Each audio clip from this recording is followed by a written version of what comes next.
Hello student, आपका फिर से स्वागत है चैनल में।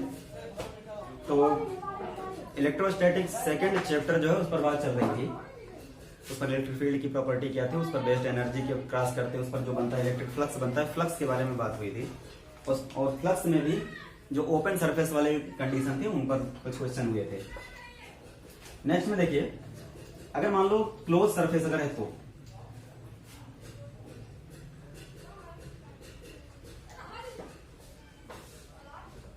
अगर क्लोज सरफेस होगी तब क्या करना होगा। तो क्लोज सरफेस में अगर मान लो कोई एक क्यूब है,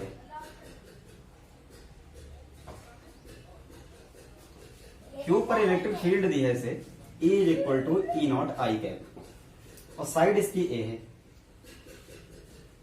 साइड कितनी है, स्मॉल है। अब अगर पूछा जाए इलेक्ट्रिक फ्लक्स कितना है इसका, तो क्लोज सरफेस में इलेक्ट्रिक फील्ड अब देखो पहचान करनी होगी। कांस्टेंट और वेरिएबल दो चीजें की पहचान आपको जरूरी करना। अगर पहचान कर लिए तो क्वेश्चन सॉल्व करने में कोई प्रॉब्लम नहीं आने वाली है। यहां पर इलेक्ट्रिक फील्ड जो है कांस्टेंट है। वेरिएबल इलेक्ट्रिक फील्ड क्या होती है, वेरिएबल का मतलब अगर ऐसे दिया होता है ई नॉट एक्स आई कैप, ऐसे दिया होता, इसका मतलब है कि इलेक्ट्रिक फील्ड एक्स अक्ष पर है। और इस एक्स का मतलब है कि अगर मान लो इसको हम निरूपण कर दे, इसका ऐसे मान लो, यहां पर ऐसे अगर मान लो बना देते हैं, अच्छा बना दे, कंप्लीट कर दे, तो यहां पर x की वैल्यू कितनी है, 0, तो टोटल 0 होगी। यहां x बराबर कुछ दूरी चल के आ जाएंगे तो कितनी आए, a, तो a कर दोगे तो इलेक्ट्रिक फील्ड देखो चेंज हो गई। तो पहचान आप तुरंत दो से ही कर लेंगे। अगर कोई फैक्टर यहां साथ में बुढ़े में चल रहा से नहीं चल रही है इलेक्ट्रिक फील्ड के, तो कांस्टेंट है या कह ही देगा कांस्टेंट है। और अगर नहीं कह रहा है तो आप ऐसे पहचान लेंगे, अगर ऐसे कोई चल रहा साथ में चल रही है, कोई अक्ष वगैरह अच्छे के मान चल रहे हैं, एक्स वाई जेड कुछ भी, तो इलेक्ट्रिक फील्ड जो होगी वो कांस्टेंट नहीं, वो वेरिएबल है। उसके लिए कंडीशन जो होती है वो अलग होती है। ओपन सरफेस में कुछ नहीं होता है, केवल बस बेस्ड क्वेश्चन होते हैं। सतह देख लो, एरिया किधर है, बस वैल्यू रखो, काम खत्म। क्लोज में क्या होगा, अब क्लोज में इलेक्ट्रिक फील्ड कैसी है, कांस्टेंट है, कांस्टेंट इलेक्ट्रिक फील्ड। कांस्टेंट मतलब इलेक्ट्रिक फील्ड ऐसे जा रही है, इसमें से ऐसे निकल रही है। क्लोज सरफेस का एरिया किधर, पहले चेक करते हैं। देखो हमने बताया था कि जितनी बंद आकृतियां होती हैं, इनका जो एरिया वेक्टर होता है वो हमेशा सतह से लंब होता है, ऐसे बाहर लिया जाता है। ऐसे नीचे वाला इधर होगा, इधर वाला इधर होगा और बाहर ऐसे ऐसे। तो अगर सोच के देखें इलेक्ट्रिक फील्ड अगर ऐसे जा रही है निकल के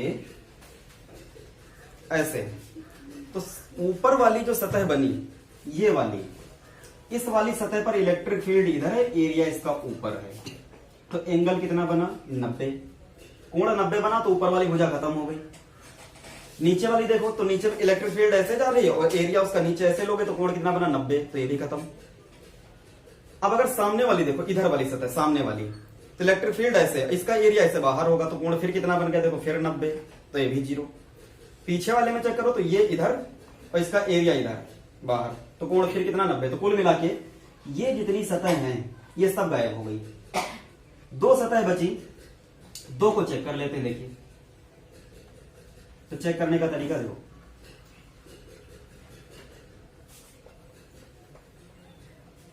इस वाली सरफेस पे देखो, तो इलेक्ट्रिक फील्ड इधर है, कितनी है, ई नॉट, मैग्नीट्यूड इसका ई नॉट, बट इसका एरिया कितना, तो इसका इस साइड का जो एरिया, इस सतह का एरिया जो बना, मतलब एरिया जो क्षेत्रफल जो बन गया वो कितना बना यहाँ पर, तो क्षेत्रफल बना a स्क्वायर। तो फ्लक्स कितना आया, फाई बराबर ई नॉट a स्क्वायर कॉस। कोण कितना, तो ई और a एक ही दिशा में, एक दिशा में, तो कोण बना 0, मतलब फ्लक्स निकल के आया ई नॉट a स्क्वायर। इस वाली सतह पर चेक करो, तो इलेक्ट्रिक फील्ड देखो अंदर है, एरिया किधर होगा, ऐसे बाहर होगा। कोण कितना बना, 180, तो यहां पर क्या बना, फाई 2 बराबर, ये फाई 1 ये फाई 2, फाई 2 कितना आ गया यहां से, इलेक्ट्रिक फील्ड हो गई ई नॉट, एरिया इस सतह का, तो सतह का area a square cos 180, cos 180 का मान -1। अब नेट फ्लक्स अगर कहा जाए फाई नेट, तो फाई फ्लक्स कैसी राशि, अदिश राशियों को सीधे चिन्ह सहित जोड़ लेते हैं बस। तो क्या लिखोगे, फाई 1 हो गया e naught a square, phi 2 minus e naught a square, मान कितना आया, 0। तो इलेक्ट्रिक फील्ड कांस्टेंट थी, तो फ्लक्स इस बंद लूप से जो भी फ्लक्स निकला कितना आया, 0। अभी समझते जाना, एक एक स्टेप समझना। अगर मान लो हम ऐसी आकृति को चेंज करके ऐसा कर दें,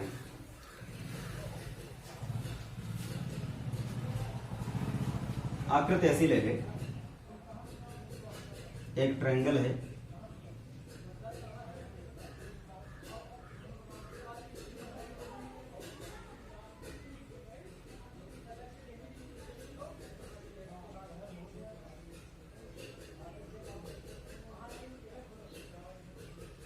इस प्रकार से ये भुजा इसकी ए है, ये भुजा बी है और ये भुजा कितनी है, सी है।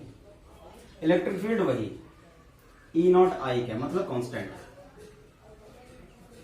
अब इसमें अगर पूछा जाए बताइए फ्लक्स कितना, तो फ्लक्स निकालने के लिए ध्यान देखो, इलेक्ट्रिक फील्ड तो ऐसे जा रही है इससे निकल के सीधे।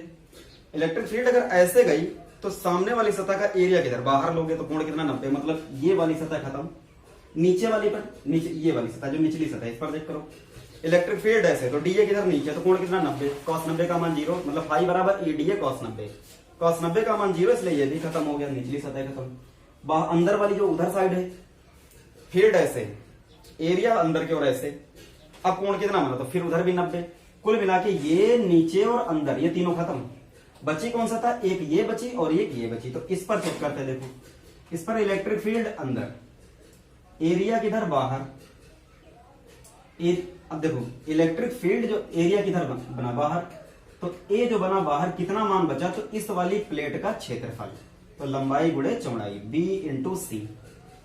तो फ्लक्स कितना है यहां से, फाई 1 बराबर ई की वैल्यू है कितनी, ई नॉट, आई शो करता है एक्स अक्ष पर है ये समझना, एरिया कितना बना बीसी, कोण कितना 180, 180 का मान -1, मतलब मान आया इतनी वैल्यू फ्लक्स की मिली। इस वाली सरफेस पे देखो, इसका एरिया बनेगा सतह से 90 पर ऐसे, कितना होगा ये, तो ध्यान देखो अगर ए है ये बी है तो ये कितना बना, तो ये √b² प्लस c² हो गया।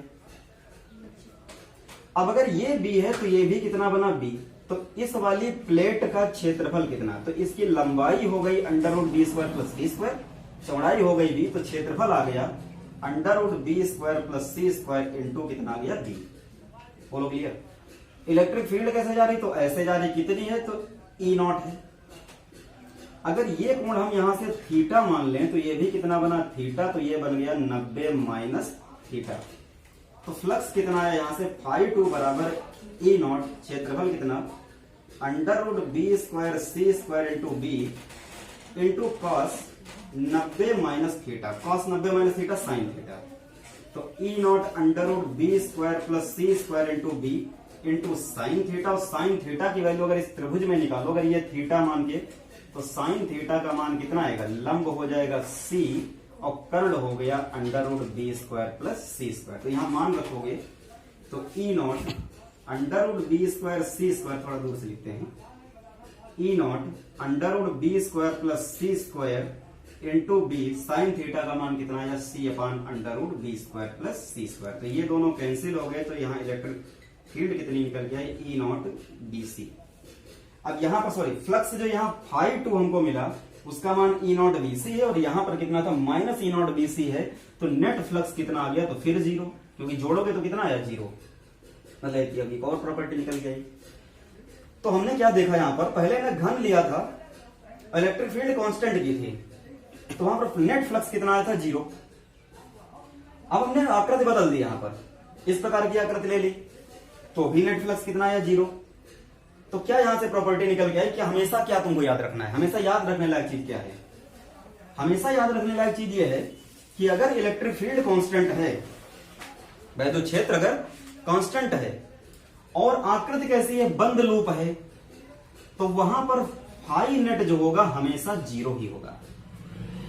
दूर से डायरेक्ट आपको बोल देना है क्या, कि अगर आकृति बंद है, बंद लूप है, और वैद्युत क्षेत्र अगर कांस्टेंट है, तो जो भी फाई नेट होगा हमेशा कितना आएगा, 0 आएगा। अगर मान लो ऐसे समझ लो, एक आवेश यहां रखा है और यहां पर एक बंद लूप रखा गया, अब यहां से फील्ड लाइन मान लो चलिए ऐसे ऐसे निकली, वही चीज बता रहे हैं। अगर चेक करना चाहो सोचो कि हो सकता है कभी हो जाए, जैसे बल रेखा समांतर आ रही थी, यहां समांतर नहीं है, तो समांतर ही तो क्या हो सकता मान आ जाए, तो चेक करते हैं। देखो अगर आवेश मान लो बाहर रख दिया हमने तो बल रेखाएं आ रही इधर निकल के जा रही, तो यहां पर देखो इलेक्ट्रिक फील्ड इधर होगी वैद्युत क्षेत्र ई, लेकिन इसका जो क्षेत्रफल होगा वो सतह से लंबवत ऐसे होगा, ये ए बना एन कैप से लिखोगे जैसे बताया था। यहां पर कोण कितना, तो यहां पर जो भी थीटा बन रहा है वो 90 से ज्यादा बन रहा है, तो जो फाई यहां से निकल के आएगा फाई कितना बनेगा, ई क्षेत्रफल को चलो ए से लिख लेते हैं, ए कॉस कितना बन गया 90 प्लस थीटा बना, मतलब कोण 90 से ज्यादा बन रहा है। देख लो ऐसे देख लो इनके बीच। लेकिन इस वाले पॉइंट पर अगर देखो तो इलेक्ट्रिक फील्ड इधर है और इसका एरिया जो बना वो इधर बना, तो यहां कोण देखो थीटा है तो 90 से कम है, तो फाई टू जो बना वो कितना बना यहां से, ई ए कॉस थीटा लिख लेते हैं। अब यहां पर एक चीज देख ले, क्या चीज समझने लायक है, अगर कोण 90 से ज्यादा हुआ तो कॉस का मान पहली बात तो माइनस में होगा, यहां कम है तो मान कैसा होगा प्लस में, और प्लस माइनस अगर है बराबर है तो नेट जीरो होगा, आप चेक कर चुके हैं। तो एक बना माइनस का, दूसरा बन गया प्लस का, लॉजिक से क्लियर किया। अब यहां देखो जो सतह ये वाला पॉइंट जो है आवेश के पास में है, तो जितने पास हो गए विद्युत क्षेत्र बढ़ेगा, तो यहां ई ज्यादा है, लेकिन यहां एरिया देखो तो एरिया ये वाला इतना, तो एरिया कम है यहां पर, लेकिन वैल्यू माइनस में आ रही फ्लक्स की। यहां पर देखो तो यहां पर ई जो है ये वाला पॉइंट इस आवेश से दूर है तो ई घट गया, लेकिन इसका क्षेत्रफल देखो तो क्षेत्रफल यहां बढ़ गया, लेकिन वैल्यू कैसी प्लस में, ये हो सकते हैं जीरो। क्यों, ई बढ़ा ए घटा मान माइनस में, यहां ई घटा ए बढ़ा मान प्लस में, तो जीरो हो सकते हैं। तो आपको याद रखना कि हमेशा जो अगर आवेश बाहर रखा है और बंद लूप है तो बल रेखा अगर उस पर गिर के निकल के जा रही तो फ्लक्स कितना होगा, जीरो होगा। या आप ऐसे समझो कि बंद लूप में अगर कांस्टेंट इलेक्ट्रिक फील्ड है तो जितनी बल रेखाएं देखो यहां गिर रही उतनी तो निकल रही, तो अगर निकल घुसेंगी और उतनी ही अगर निकल गई तो घुसने को प्लस मान लो, निकलने को माइनस मान लो, नेट कितना हो जाएगा, जीरो। ऐसे भी आप समझ लीजिए। तो क्लोज लूप अगर है, इलेक्ट्रिक फील्ड कांस्टेंट है, तो फ्लक्स जो होता है हमेशा जीरो आता है। लेकिन अगर इलेक्ट्रिक फील्ड कांस्टेंट नहीं है तो क्या होगा, इलेक्ट्रिक फील्ड अगर कांस्टेंट ना हो, कैसे देखिए, मान लो अगर ये क्वेश्चन करें आपसे,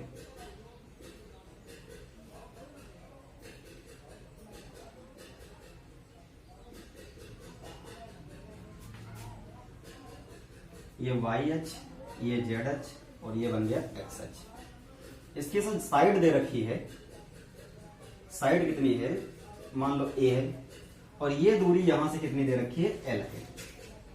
इलेक्ट्रिक फील्ड जो यहां पर दी है वो ई नॉट एक्स आई कैप है। अब यहां पूछा जाए फ्लक्स बताओ कितना, तो यहां पर कांस्टेंट इलेक्ट्रिक फील्ड नहीं है। अब क्या करेंगे, देखो जब कांस्टेंट इलेक्ट्रिक फील्ड नहीं है तो इस वाली सतह को पहले देखो, अगर इलेक्ट्रिक फील्ड ऐसे जा रही है तो ऊपर वाले पे एरिया बाहर 90, मतलब ये जीरो हुआ, ये बाहर जीरो, ये नीचे जीरो, अंदर जीरो, मतलब कुल मिला के ये सतह जीरो। दो सतह बची, दो का चेक कर लो इस पर कितना बना। तो इसके लिए अगर हम फाई 1 मान लें तो ई ए कॉस थीटा, ई की वैल्यू कितनी बनी, ई नॉट। एक्स क्या है, तो एक्स जो होता है मूल बिंदु से उस सतह की दूरी जो होती है वो एक्स होती है। तो मूल बिंदु से सतह की दूरी कितनी, एल, तो इसकी जगह पर क्या हो गया, एल। क्षेत्रफल, क्षेत्रफल उस पृष्ठ का जिस पर आप फ्लक्स निकाल रहे हो, तो ये वाला पृष्ठ बना, इसका एरिया कितना बना, तो बन गया ए स्क्वायर। कोण यहां पर तो ई अंदर और ए बाहर, कोण 180 cos 180 का मान -1, तो प्लस कितना आया, E naught L A square minus में। अच्छा इस पर चेक करो तो फाई 2, तो फाई 2 ई कितना, ई नॉट, एक्स कितना, तो एक्स उस सतह से मूल बिंदु की दूरी, तो इस सतह से मूल बिंदु कितना दूर है, तो ये हो जाए ए, तो ए प्लस एल पूरा, ए प्लस एल। क्षेत्रफल कितना, तो क्षेत्रफल इस भुजा का स्क्वायर, तो कितना बन गया, ए स्क्वायर। अब दोनों देखो यहाँ ई भी इधर है और इस सतह का एरिया किधर लोगे, बाहर है से, तो ई और ए के बीच में कोण कितना बना, तो कोण बना जीरो, तो cos जीरो का मान कितना होता है, 1, तो वैल्यू कितनी आई, E naught A cube into E naught L A square, multiply कर लो। तो फ्लक्स फाई नेट कितना आया, तो इनको अगर इनको जोड़ोगे तो ये वैल्यू कट जाएगी, तो बचा कितना, ई नॉट ए क्यूब बन गया। तो यहां से आपको पता चल गया कि फ्लक्स कितना निकल करके आएगा। तो जो क्लोज सरफेस होती है इलेक्ट्रिक फील्ड कांस्टेंट ना हो तो वहां पर वैल्यू निकल के आ जाती है। अब इस पर देखो, ये क्वेश्चन आपके एक्सीलेंट बुक में दिया है, आप ऐसे सॉल्व कर लेंगे इससे। दूसरी कंडीशन, अगर इस पर एक अच्छा क्वेश्चन करें, जो क्वेश्चन अपने आप से लगाएंगे आप लोग।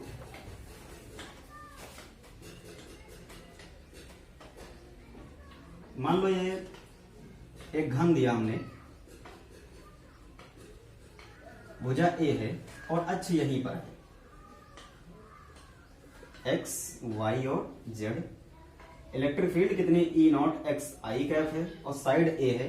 इसमें फ्लक्स आपको बताना कितना होगा, नेट फ्लक्स निकालना है, तो आप अपने आप से करेंगे। अच्छा क्वेश्चन क्या, देखो हम करते हैं अब आपसे।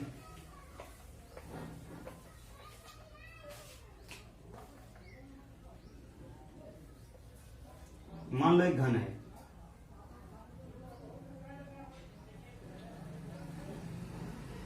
थोड़ा आपके लेवल से बाहर का है, और इसकी जो साइड है वो कितनी है, एल है। ये वाई अक्ष, ये जेड अक्ष और ये एक्स अक्ष।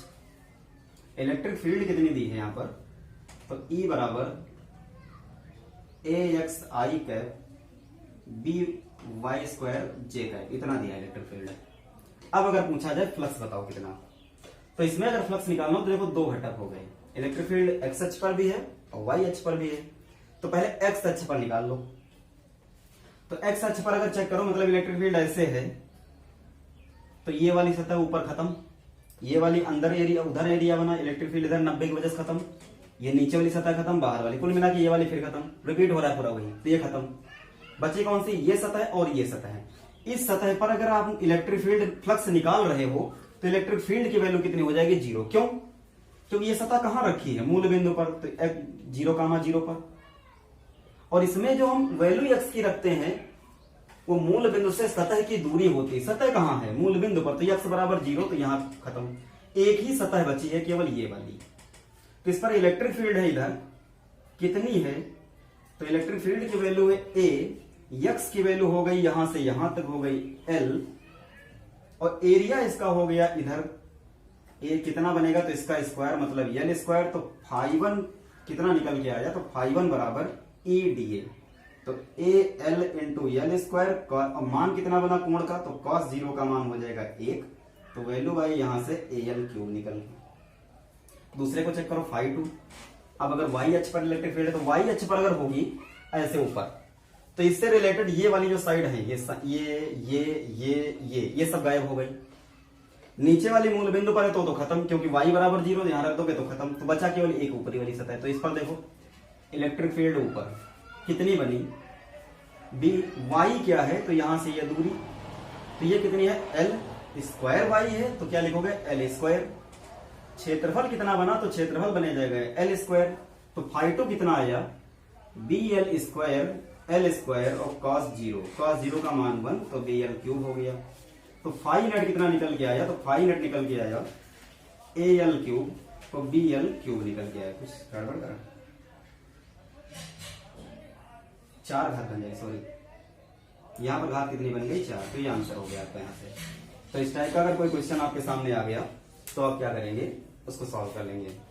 तो क्या ध्यान रखना है आपको कि अगर कोई बंद लूप है, इलेक्ट्रिक फील्ड अगर बाहर से आ रही है तो जितनी बल रेखा उसके अंदर आएंगे उतनी ही बाहर जाएंगे। मान लो अगर कोई ऐसा भी पूछ लिया जाए, मान लो इलेक्ट्रिक फील्ड ऐसे कांस्टेंट जा रही है, लूप यहां पर चाहे आप क्यूब रख दो, घन रख दो, चाहे मान लो कैसी भी आकृति इस प्रकार रख दो, तो हमेशा फ्लक्स कितना होगा, फाई नेट जो होगा हमेशा कितना आएगा, 0 ही आएगा। बंद लूप है तो फ्लक्स हमेशा क्या बना, 0 बना। अब अगर मान लो एक क्वेश्चन आपके एनसीईआरटी बुक में है, जरा देख लीजिए उस टाइप का। अगर मान लो इलेक्ट्रिक फील्ड हम ऐसे कह दें 3i 2j और 4k का है, ये इलेक्ट्रिक फील्ड है, किधर है, फिर तीनों से मिलके बनी। और प्लेट जो रखी गई वो इस प्रकार, ये एक्स अक्ष, ये वाई अक्ष और ये जेड अक्ष, प्लेट ऐसे रखी गई यहां पर।